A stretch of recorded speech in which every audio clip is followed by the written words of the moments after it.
Cuando el capitán Humano regresó, agotado pero sonriendo, el consejo lo confrontó. Había arriesgado la extinción total por una misión que nunca tuvo garantía de éxito.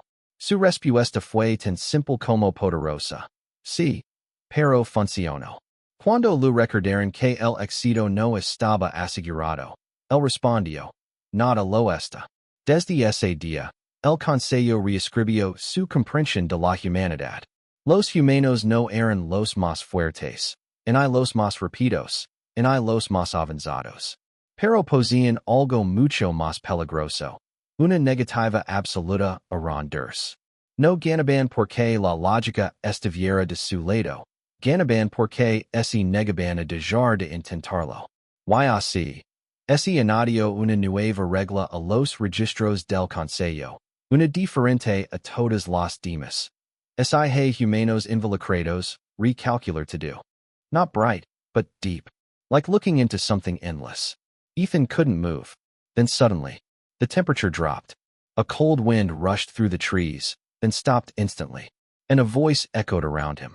This place is not yours. Ethan turned. Behind him, the darkness shifted. A shadow stretched across the ground, then lifted.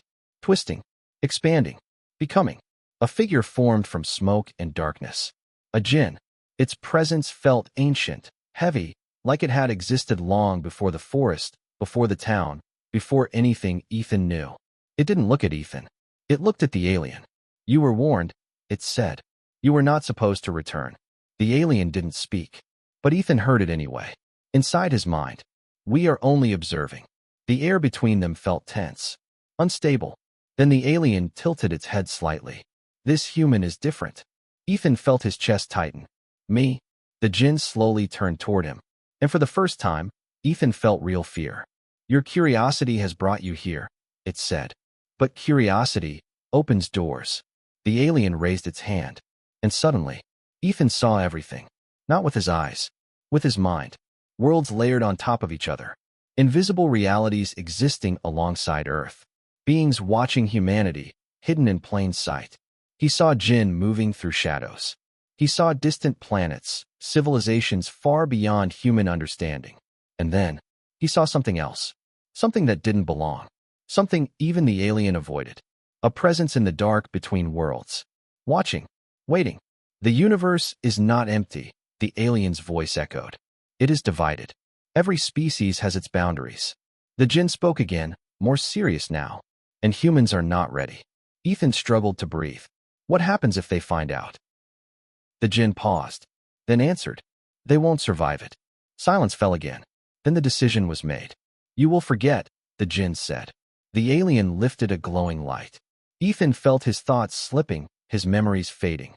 But then, he resisted. No. Everything froze. Even the air. I don't want to forget. The alien studied him. Unusual. The Jinn's voice grew heavier. If you remember, you become part of this. I don't care, Ethan said, though his voice trembled. That was the moment everything changed. You may remember, the Jinn said slowly.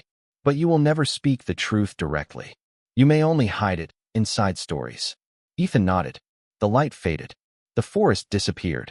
And the next morning, everything looked normal. But nothing was. Because Ethan remembered. And something else remembered him. The first few days passed quietly. Too quietly. Then the disturbances began. At exactly 3:07 a.m., his light flickered. Every night. At first, he ignored it. Then his phone started glitching. Static. Distorted whispers. Not random. Intentional. Then came the dreams. The forest, but wrong. The trees bending toward him. The sky moving like something alive behind it. And something watching him from above. Not the alien. Not the Jinn. Something else. Something bigger.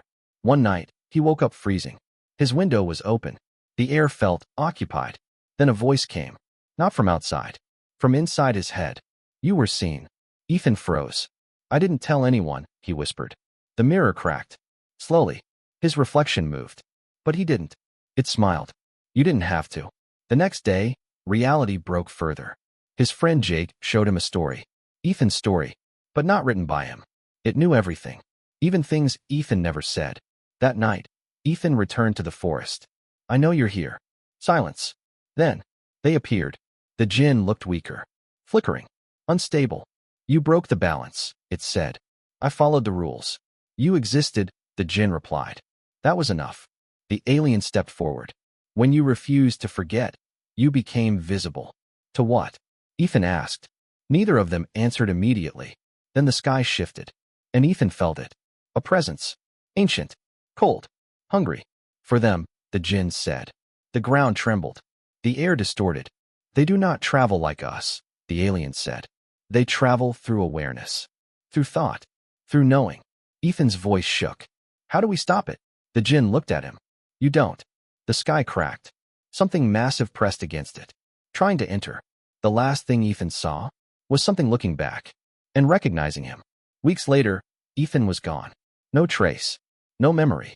Except one person. Jake. Then one night, a message appeared online. I am still here. Jake went to the forest and found him. Ethan, but not human. I am still here, he said. But I am not alone. The Jinn appeared. Weak. Fading. They are using him, it said. Ethan smiled. Too calmly. I let them in. The forest bent inward. Reality thinned. They don't come from space, Ethan whispered. They come from beyond thought. His voice broke for a moment. Jake, run. Then it changed again. Too late. His eyes glowed brighter. Don't worry, he said. We're already inside. And far away. In quiet homes. In silent rooms. People began to feel it. A thought that wasn't theirs. A presence behind their eyes. Watching. Waiting. Growing. And it all started with a boy who refused to forget.